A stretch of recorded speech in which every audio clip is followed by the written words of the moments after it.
দেশ থেকে পালিয়ে গিয়ে বাংলাদেশের স্বার্থ বিরোধী আরেকটি দেশে তোমরা ঘাপটি মেরে বসে থেকে বাংলাদেশের বিরুদ্ধে ষড়যন্ত্রের জাল বুনবার চেষ্টা করছো।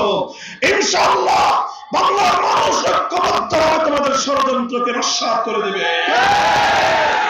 আমি আমাদের পার্শ্ববর্তী, আমাদের প্রতিবেশী দেশ ভারতের বাংলাদেশ নীতির চরম সমালোচনা করছি, নিন্দা করছি।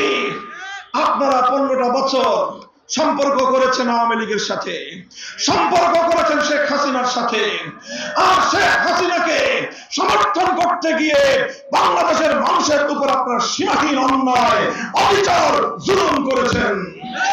প্রতিটি ক্ষেত্রে বাংলার মানুষকে তাদের ন্যায্য অধিকার থেকে বঞ্চিত করেছেন, বাংলাদেশের মানুষের ভোটাধিকারকে হরণ করেছেন।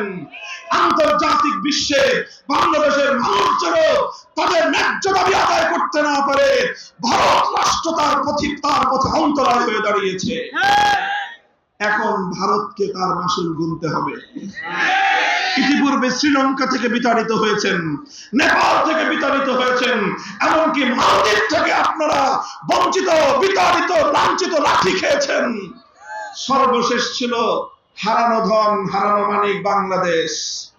বাংলাদেশে আপনার কৃতদাসী শেখ হাসিনাকে দিয়ে মনে করেছিলেন অনন্তকালের জন্য বাংলাদেশকে লুটে পুটে খাবেন।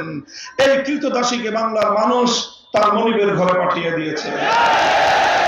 আগামী দিনে আপনারা বাংলাদেশ নীতি পরিবর্তন করুন, আমার দেশের সঙ্গে সম্মানজনক আচরণ করবেন, আমাদের সঙ্গে সৌজন্যতা রক্ষা করে আপনাদের পররাষ্ট্রনীতিকে নির্ধারণ করবেন। আর যদি আমাদের বাংলাদেশের উপর আবার আধিপত্য চালানোর চেষ্টা করেন, 18 কোটি জনতা একসঙ্গে আপনাদের বিরুদ্ধে রুখে দাঁড়াবে।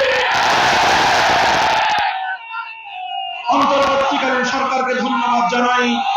ভারতীয় আধিপত্যবাদের বিরুদ্ধে জাতীয় ঐক্য গড়ে তুলবার জন্য ঐতিহাসিক পদক্ষেপ গ্রহণ করেছে।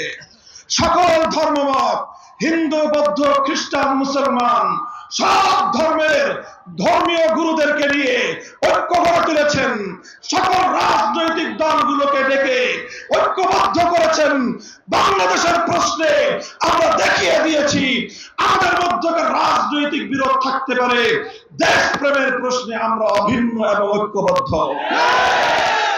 তবে সেই সঙ্গে আমরা আরেকটা কথা বলতে চাই, ভারতীয় আধিপত্যবাদকে বাংলাদেশে শুধুমাত্র একটি আন্দোলনের মাধ্যমে রুখে দেওয়া সম্ভব নয়, বরং ভারতীয় আধিপত্যের প্রতিটি ছিদ্রপথকে চিরদিনের জন্য বন্ধ করে দিতে হবে।